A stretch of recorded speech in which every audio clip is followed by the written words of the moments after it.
मिलने वाला भी मिल तो बहुत बार जाता है, लेकिन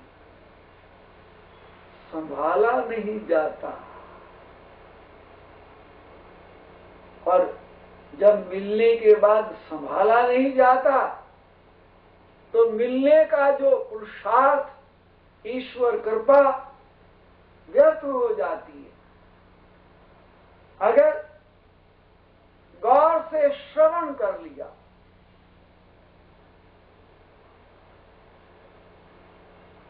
जब अर्जुन घबरा रहा था और उसका सारा शरीर कंपायमान हो रहा था, इतना बड़ा धनुर्धर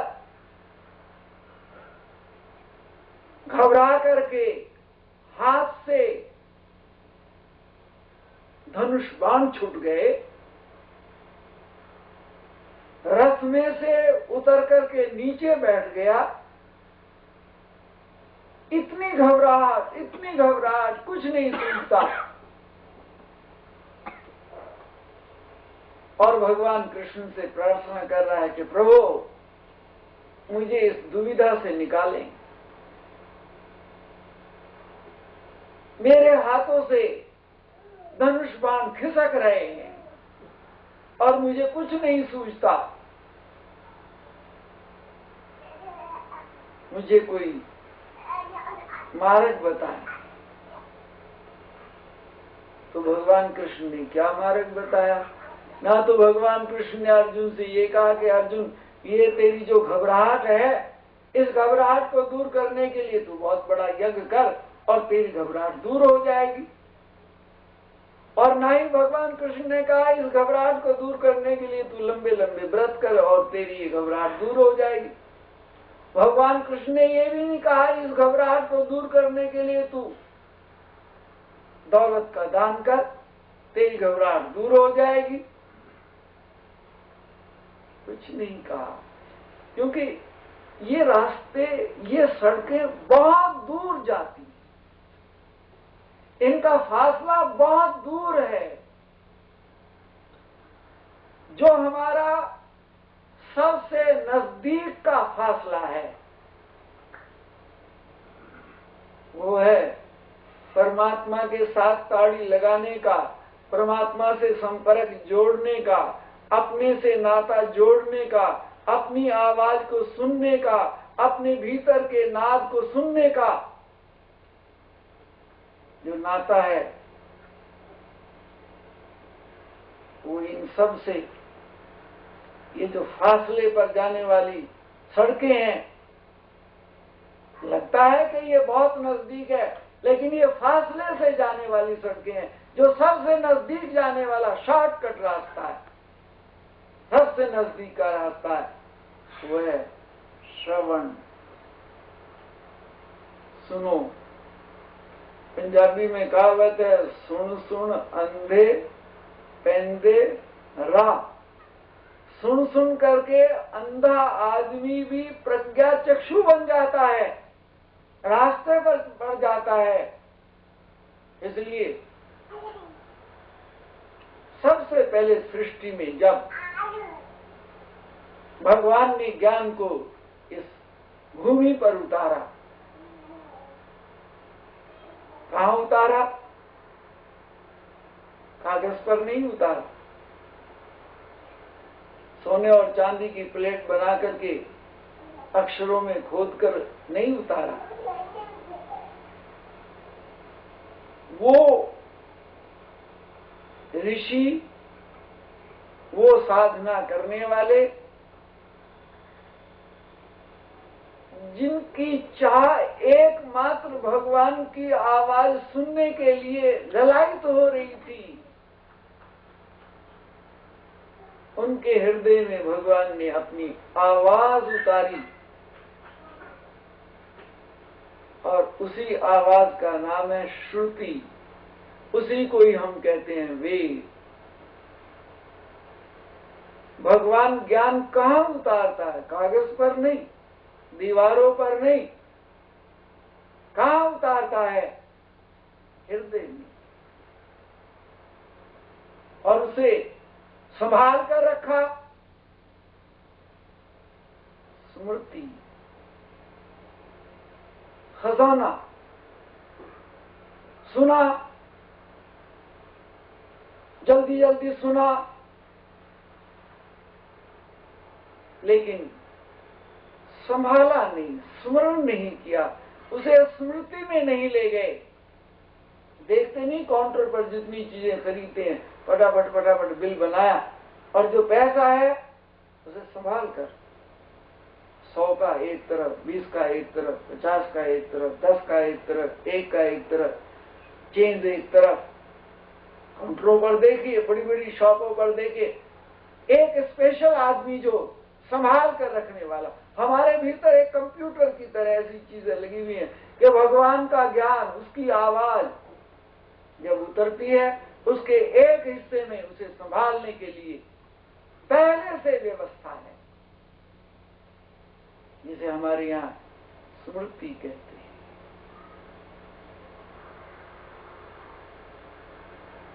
बहुत दौड़ भाग में श्रुति काम नहीं करती, और जब श्रुति काम नहीं करती तो स्मृति के पास कोई खजाना संजो कर रखने के लिए नहीं रहता। महाभारत का वो प्रकरण,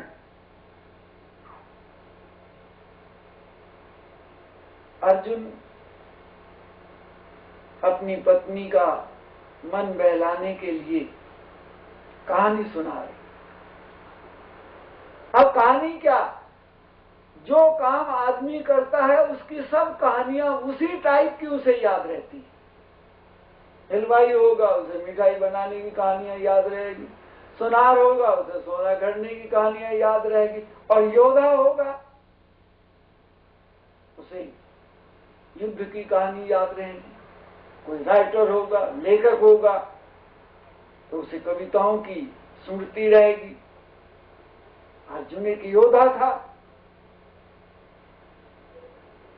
अभिमन्यु गर्भ में थे। पत्नी को अर्जुन मन बहलाने के लिए चक्रव्यूह की रचना सुनाने लगे। चक्रव्यूह कैसे रचा जाता है और कैसे उसका बुलावा आता है, और बुलावा आने के बाद कैसे उसे तोड़ करके अंदर घुसा जाता है, और अंदर जाने के बाद सुनाते सुनाते सुनाते सुनाते पत्नी की आंख लग गई,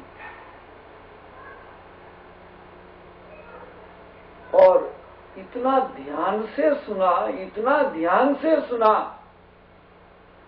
कि गर्भ में पलने वाला अभिमन्यु के अंतःकरण पर वो सारी कहानी अंकित हो गई। एकाग्रचित से किया हुआ श्रवण हमारी सारे शरीर के सब परतों को पार करके इस तरह से समा जाता है कि वो वर्षों बाद उसकी स्मृति फिर ताजा हो सकती है। ध्यान से ना सुना गया हो, ख्याल अस्त व्यस्त हो, हाथ की रखी हुई चीज थोड़ी सी देर के बाद याद ही नहीं रहती। याद करो तो याद नहीं आती, लेकिन ध्यान से सुना हुआ खुद को ही नहीं बल्कि गर्भ में पलने वाला बच्चा, उसको भी स्मरण हो गया। जब युद्ध का बिगल बज रहा था और एक चाल चल करके अभिमन्यु को दूर ले गए, चाल चलकर अर्जुन को दूर ले गए, और कोई चक्रव्यूह तोड़ने वाला नहीं था। पांडवों में घबराहट। तब अभिमन्यु ने कहा,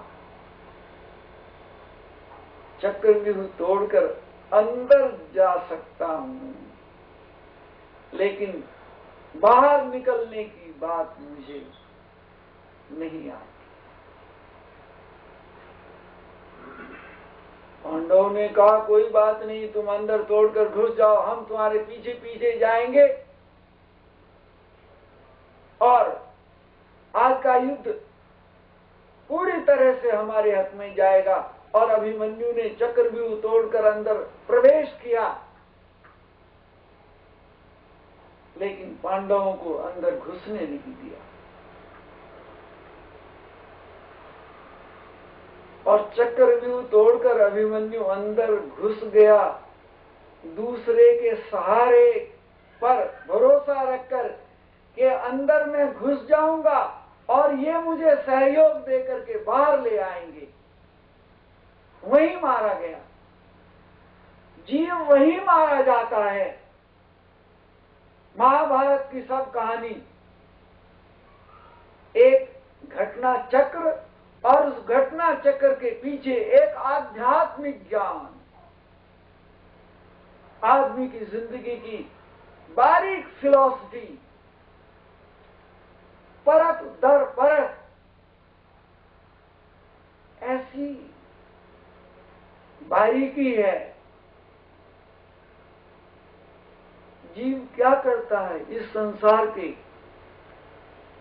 चक्रव्यूह में, चक्रव्यूह को तोड़कर अंदर तो घुस जाता है,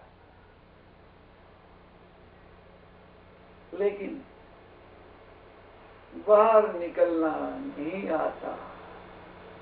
और बाहर निकलना नहीं आता तो इसी में ही जीव की मृत्यु हो जाती है। ये संसार एक चक्रव्यूह की रचना है। जन्म लिया, बाल अवस्था हुई, खेल कूद हुई, विद्या अध्ययन की, विवाह शादी, ये सब चक्रव्यूह तोड़कर अंदर घुसना। और चक्रव्यूह तोड़ करके अंदर घुस करके खूब युद्ध। ये चाहता है चक्रव्यूह घुसकर, तोड़कर अंदर घुस करके तेरे साथ न्याय होगा, कभी नहीं। इस आशा में जो ख्याल करके इस चक्रव्यूह में घुसकर अंदर चला जाता है कि तेरे साथ न्याय होगा, कभी नहीं। ये अर्जुन ही नहीं मारा गया, इस पश्चात ये अभिमन्यु ही नहीं मारा गया, बल्कि इस पछतावे में हर जीव मारा जाता है। मैंने उसके साथ ये किया लेकिन मेरे साथ धोखा हुआ, मैंने उसके साथ ये किया पर मेरे साथ धोखा हुआ। ये संसार है ही धोखा। तेरे साथ क्या धोखा हुआ है, कौन सी नई बात हुई है? ये सारा संसार तो है ही एक धोखे की टट्टी, धोखे से बना हुआ। इसमें कहीं ठहराव नहीं। इस संसार में न्याय चाहते हो, इस संसार में आशा लगा करके बैठते हो। बाप ने बेटे का पालन किया, लालन किया, पढ़ाया लिखा, और तुम जब वापसी मांगते हो कि जितनी तपस्या से मैंने ये काम किया वो सारी तपस्या मुझे वापस लौट आए,